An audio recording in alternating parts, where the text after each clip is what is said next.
വളരെ വളരെ കാലം മുമ്പ് പ്രവാചകനായ അയ്യൂബ് എന്നു പേരുള്ള ഒരു വ്യക്തി ജീവിച്ചിരുന്നു. അദ്ദേഹം യൂസഫ് നബി അലൈഹിസ്സലാമിൻ്റെ ചെറുമകനായിരുന്നു. അദ്ദേഹത്തിൻ്റെ ഭാര്യയുടെ പേര് റഹ്മ എന്നായിരുന്നു. അവർ രണ്ടുപേരും സന്തോഷത്തോടെ ജീവിച്ചു. അല്ലാഹു അദ്ദേഹത്തിന് ധാരാളം മക്കളെ നൽകി. അദ്ദേഹം വളരെ സമ്പന്നനായിരുന്നു. അദ്ദേഹത്തിന് ധാരാളം ഭൂമി സ്വന്തമായിട്ടുണ്ടായിരുന്നു. കൂടാതെ ധാരാളം പശുക്കളുമുണ്ടായിരുന്നു. അദ്ദേഹം അല്ലാഹുവിൻ്റെ ആത്മാർത്ഥതയുള്ള ആരാധകരിൽ ഒരാളായിരുന്നു. അല്ലാഹു അദ്ദേഹത്തിന് നൽകിയിട്ടുള്ള എല്ലാ അനുഗ്രഹങ്ങൾക്കും നന്ദി പ്രകടിപ്പിച്ചിരുന്നു. അദ്ദേഹം ദരിദ്രരെ സ്നേഹിച്ചിരുന്നു. അവർക്ക് ഭക്ഷണവും വസ്ത്രവും നൽകി എപ്പോഴും ഒരു അനാഥനെയോ ഒരു ദരിദ്രനെയോ തന്നോടൊപ്പം ഭക്ഷണം കഴിക്കാൻ ക്ഷണിച്ചിരുന്നു. ഒരിക്കൽ മലക്കുകൾ അല്ലാഹുവിൻ്റെ വിശ്വസ്ത ദാസന്മാരെക്കുറിച്ച് ചർച്ച ചെയ്യുകയായിരുന്നു. മലക്കുകളിൽ ഒരാൾ ഇങ്ങനെ പറഞ്ഞു: ഇന്ന് ഭൂമിയിൽ ജീവിച്ചിരിക്കുന്നതിൽ ഏറ്റവും മികച്ച സൃഷ്ടി അയ്യൂബ് നബിയാണ്. അദ്ദേഹം മാന്യനായ ഒരു വ്യക്തിയാണ്. അദ്ദേഹം എപ്പോഴും അല്ലാഹുവിനെ ഓർക്കുന്നു. അല്ലാഹുവിൻ്റെ അടിമകൾക്ക് ഏറ്റവും നല്ല മാതൃകയാണ് അദ്ദേഹം. മറ്റൊരു മലക്ക് പറഞ്ഞു: അല്ലാഹു ദീർഘായുസ്സും സമൃദ്ധിയും നൽകി അദ്ദേഹത്തെ അനുഗ്രഹിച്ചിരിക്കുന്നു. ദരിദ്രനെയും പാവപ്പെട്ടവനെയും അദ്ദേഹം സഹായിക്കുന്നു. അദ്ദേഹം അടിമകളെ വാങ്ങുകയും അവരെ സ്വതന്ത്രരാക്കുകയും ചെയ്യുന്നു. വളരെ ഉദാരമനസ്കനാണ്. മറ്റൊരു മലക്ക് കൂട്ടിച്ചേർത്തു. ശൈത്താൻ അവരുടെ സംഭാഷണം കേട്ടു. അവൻ വളരെ അസ്വസ്ഥനായി. പ്രവാചകനെ സമീപിച്ച് അല്ലാഹുവിനെതിരായി പ്രലോഭിപ്പിക്കാൻ അവൻ തീരുമാനിച്ചു.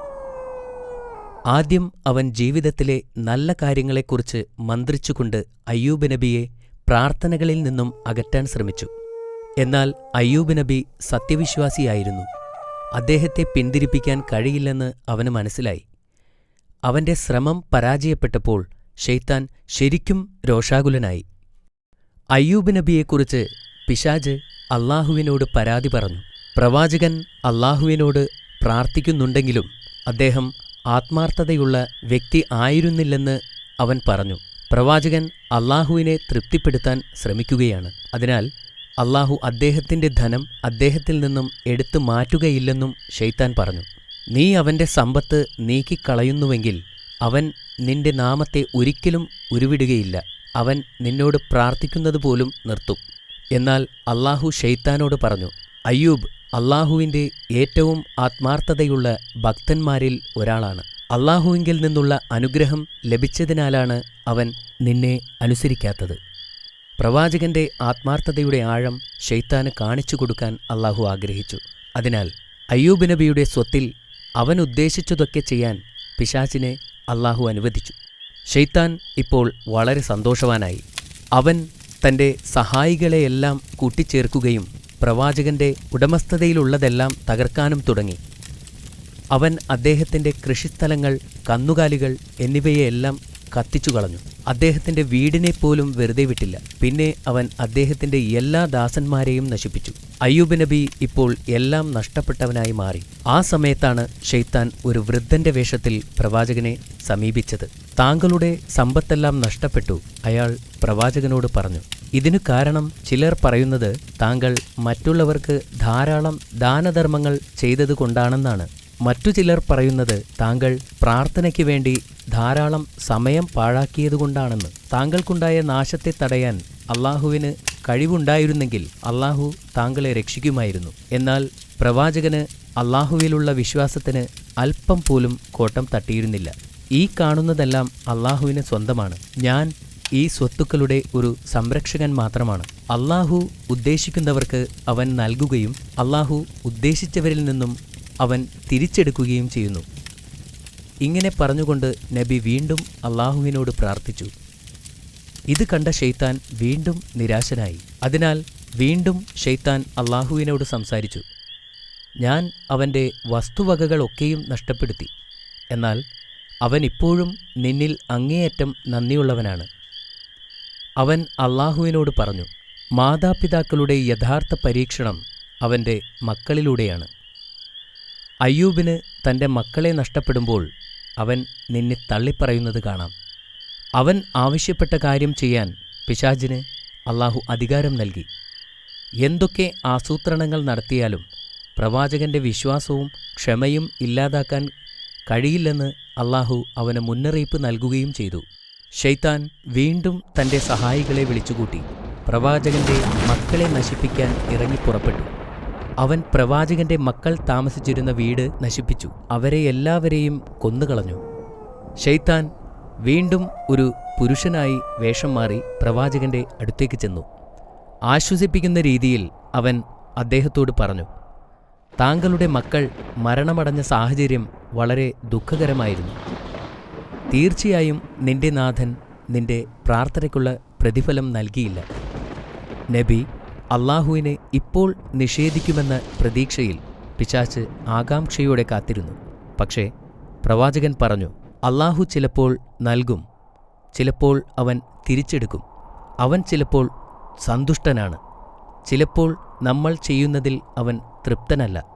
എന്ത് സംഭവിച്ചാലും എൻ്റെ വിശ്വാസത്തിൽ ഞാൻ ഉറച്ചു നിൽക്കുകയും എൻ്റെ സൃഷ്ടാവിനോട് ഞാൻ എന്നും നന്ദിയുള്ളവനായിരിക്കുകയും ചെയ്യും. പിന്നെ പ്രവാചകൻ തൻ്റെ നാഥനോട് പ്രാർത്ഥിച്ചു. അത് കണ്ടപ്പോൾ ശൈത്താൻ വളരെ കോപാകുലനായി. ശൈത്താൻ വീണ്ടും ദൈവത്തോട് വിളിച്ചു പറഞ്ഞു, അയ്യൂബിന് തൻ്റെ സമ്പത്ത് മുഴുവൻ നഷ്ടപ്പെട്ടു. കുട്ടികൾ മരിച്ചു. അവന് ആരോഗ്യമുണ്ടായിരിക്കുന്നിടത്തോളം കാലം ഇനിയും കുട്ടികളുണ്ടാകുമെന്ന പ്രതീക്ഷയിൽ അള്ളാഹുവിനെ കൂടുതൽ കൂടുതൽ ആരാധിച്ചു കഴിയും. അതുകൊണ്ട് അദ്ദേഹത്തിൻ്റെ ശരീരത്തെ തളർത്തുവാൻ എനിക്ക് അനുവാദം തരണം. പിന്നീട് അവൻ ഒരിക്കലും അള്ളാഹുവിനെ ആരാധിക്കുകയില്ല. അവനൊരു നിഷേധിയായിത്തീരും. പിശാചിനെ ഒരു പാഠം പഠിപ്പിക്കണമെന്ന് അള്ളാഹു നിശ്ചയിച്ചു. അതിനാൽ അവൻ്റെ മൂന്നാമത്തെ ആവശ്യവും അള്ളാഹു അനുവദിച്ചു. എന്നാൽ ഒരു വ്യവസ്ഥ വച്ചു. പ്രവാചകന്റെ ശരീരത്തിൽ മാത്രമായിരിക്കും ശൈത്താൻ അധികാരം, മറിച്ച് അവൻ്റെ ആത്മാവിലോ ബുദ്ധിയിലോ അല്ല. പ്രവാചകൻ തീർച്ചയായും തൻ്റെ ദൈവത്തെ ഉപേക്ഷിക്കാൻ പോവുകയാണെന്ന് അറിയാമായിരുന്നതിനാൽ പിശാച് വളരെ സന്തുഷ്ടനായിരുന്നു. ഈ അധികാരം ഉപയോഗിച്ച് ശൈത്താൻ പ്രവാചകന്റെ ശരീരത്തിൽ പ്രവർത്തിക്കാൻ തുടങ്ങി. പ്രവാചകൻ രോഗബാധിതനായി. കുറച്ചു കഴിഞ്ഞപ്പോൾ നബിയുടെ ശരീരം വെറും അസ്ഥിയും തൊലിയും മാത്രമായി. എന്നാൽ പ്രവാചകൻ തൻ്റെ സകല വിശ്വാസങ്ങളിലും ശക്തമായി ഉറച്ചുനിന്നു. അദ്ദേഹം നിരാശനാവുകയോ സഹായത്തിനായി മറ്റുള്ളവരിലേക്ക് തിരിയുകയോ ചെയ്തില്ല. അള്ളാഹുവിൻ്റെ കാരുണ്യം പ്രതീക്ഷിച്ച് കാത്തിരുന്നു. അദ്ദേഹത്തിൻ്റെ അടുത്ത ബന്ധുക്കളും സുഹൃത്തുക്കൾ പോലും അദ്ദേഹത്തെ ഉപേക്ഷിച്ചു. ദയയും സ്നേഹവുമുള്ള അദ്ദേഹത്തിൻ്റെ ഭാര്യ മാത്രം അദ്ദേഹത്തിൻ്റെ കൂടെ നിന്നു. അവൾ പ്രവാചകനോട് ധാരാളം കരുണ കാണിക്കുകയും നന്നായി പരിചരിക്കുകയും ചെയ്തു. ശൈത്താൻ ഇപ്പോൾ തീർത്തും അസ്വസ്ഥനായിരുന്നു. അതിനാൽ അയാൾ ഒരു പുരുഷന്റെ രൂപത്തിൽ അവളുടെ അടുത്തു ചെന്നു. നിന്റെ ഭർത്താവ് എവിടെ എന്നവൻ ചോദിച്ചു. അവൾ കിടക്കയിൽ ഏതാണ്ട് ജീവനില്ലാത്ത രൂപത്തിൽ കിടക്കുന്ന നബിയെ ചൂണ്ടിക്കാണിച്ചുകൊണ്ട് പറഞ്ഞു, അദ്ദേഹം ഇവിടെയുണ്ട്, ജീവനും മരണത്തിനുമിടയിൽ കിടക്കുന്നു. അപ്പോൾ ശൈത്താൻ പ്രവാചകന് ആരോഗ്യവും സമ്പത്തും മക്കളുമുണ്ടായിരുന്ന കാലത്തെക്കുറിച്ച് പ്രവാചകന്റെ ഭാര്യയെ ഓർമ്മിപ്പിച്ചു. അവൾ വേദനയോടെ പറഞ്ഞു, കടന്നുപോയത് ക്ലേശകരമായ വർഷങ്ങളായിരുന്നു. അവളുടെ കണ്ണുകൾ നിറഞ്ഞൊഴുകാൻ തുടങ്ങി. എത്ര നാൾ അങ്ങ് നാഥനിൽ നിന്നുള്ള ഈ പീഡനം സഹിക്കും? അവൾ കരഞ്ഞുകൊണ്ട് പ്രവാചകനോട് ചോദിച്ചു, നമുക്ക് സമ്പത്തും മക്കളും സുഹൃത്തുക്കളും ഒന്നുമില്ലാതെ നിലനിൽക്കണമെന്നുണ്ടോ? താങ്കൾ എന്തുകൊണ്ടാണ് നമ്മുടെ കഷ്ടപ്പാടുകൾ മാറ്റാൻ അള്ളാഹുവിനോട് ആവശ്യപ്പെടാത്തത്? പ്രവാചകൻ ദീർഘനിശ്വാസമെടുത്തുകൊണ്ട് മൃദുവായ ശബ്ദത്തിൽ മറുപടി പറഞ്ഞു, ശൈത്താൻ നിന്നിൽ കൂടിയിരിക്കുന്നു. പറയൂ, എത്ര കാലം ഞാൻ നല്ല ആരോഗ്യവും സമ്പത്തും ആസ്വദിച്ചു? അദ്ദേഹം അവളോട് ചോദിച്ചു. 70 വർഷങ്ങൾ, അവൾ മറുപടി പറഞ്ഞു. എത്ര കാലമായി ഞാൻ ഇതുപോലെ കഷ്ടപ്പെടാൻ തുടങ്ങിയിട്ട്? അദ്ദേഹം വീണ്ടും ചോദിച്ചു.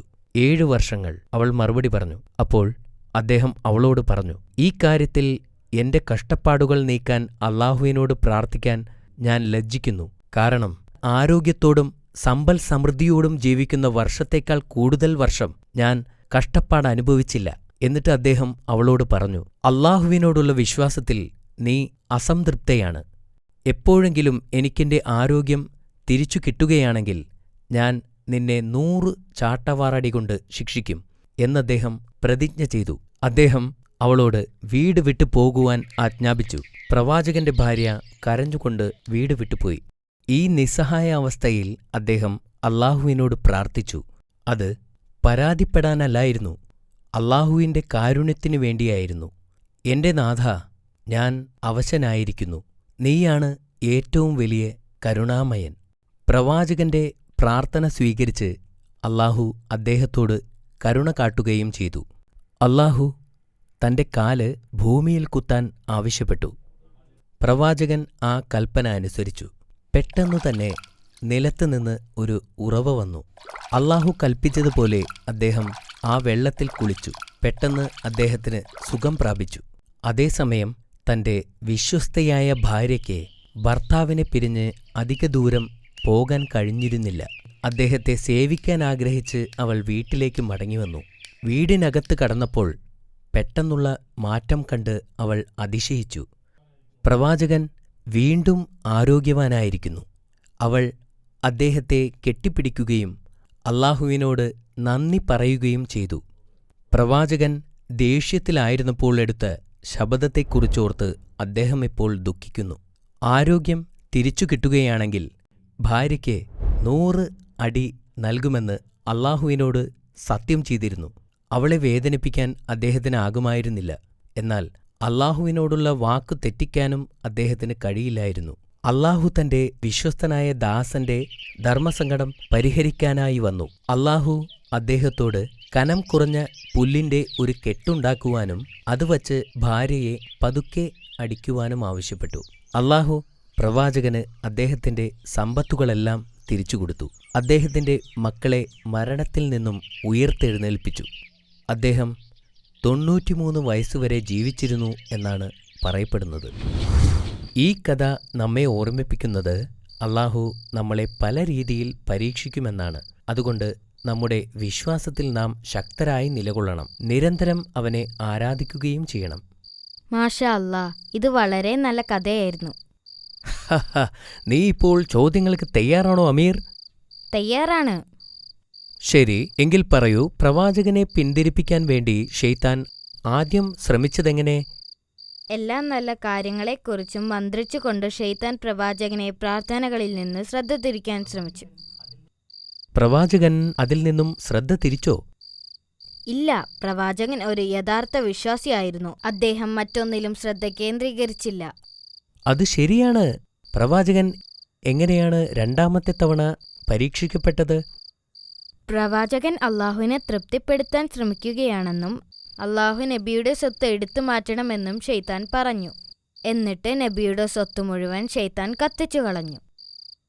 മാഷാ അല്ലാ, വീണ്ടും ശരിയാണ്. പ്രവാചകൻ ഈ സമയം അള്ളാഹുവിനോടുള്ള ആരാധന നിർത്തിയോ? ഇല്ല, അദ്ദേഹത്തിന്റെ എല്ലാ സ്വത്തുക്കളും അള്ളാഹു നൽകിയതായിരുന്നു എന്നും അത് തിരിച്ചെടുത്തതിൽ പ്രശ്നങ്ങളൊന്നുമില്ല എന്നും പറഞ്ഞു. Very good. മൂന്നാമത്തെ തവണ ശൈത്താൻ അദ്ദേഹത്തെ പരീക്ഷിച്ചതെങ്ങനെയായിരുന്നു? പ്രവാചകന്റെ കുട്ടികളെ കൊല്ലുന്നതിനായി അള്ളാഹുവിന്റെ അനുവാദം ശൈത്താൻ വാങ്ങി. മക്കളെല്ലാം കൊല്ലപ്പെട്ട ശേഷം പ്രവാചകൻ അള്ളാഹുവിനോടുള്ള പ്രാർത്ഥന നിർത്തിയോ? ഇല്ല, പ്രവാചകൻ അള്ളാഹുവിനോടുള്ള പ്രാർത്ഥന അവസാനിപ്പിച്ചില്ല. വീണ്ടും പ്രാർത്ഥിച്ചുകൊണ്ടിരുന്നു. ശൈത്താൻ അവസാനമായി പ്രവാചകനെ പരീക്ഷിച്ചതെങ്ങനെ? പ്രവാചകന്റെ ശരീരം രോഗം ബാധിച്ച് അവശനാക്കുവാൻ അള്ളാഹുവിനോട് അനുവാദം വാങ്ങിച്ചു. ഇതുകൊണ്ട് പ്രവാചകൻ അള്ളാഹുവിനോടുള്ള ആരാധന നിർത്തിയോ? ഇല്ല, പ്രവാചകൻ തന്റെ സകല വിശ്വാസങ്ങളിലും ഉറച്ചുനിന്നു. നബി നിരാശനാവുകയോ സഹായത്തിനായി മറ്റുള്ളവരിലേക്ക് തിരിയുകയോ ചെയ്തില്ല. അള്ളാഹുവിന്റെ പ്രീതിക്കായി നബി കാത്തിരുന്നു. മാഷാ അല്ലാ, നിന്റെ എല്ലാ ഉത്തരങ്ങളും ശരിയായിരുന്നു Ameer. Very good. Thank you Baba. ഇന്നത്തേക്കിത് മതി. മറ്റൊരു പ്രവാചകന്റെ കഥ നമുക്ക് നാളെ പറയാം.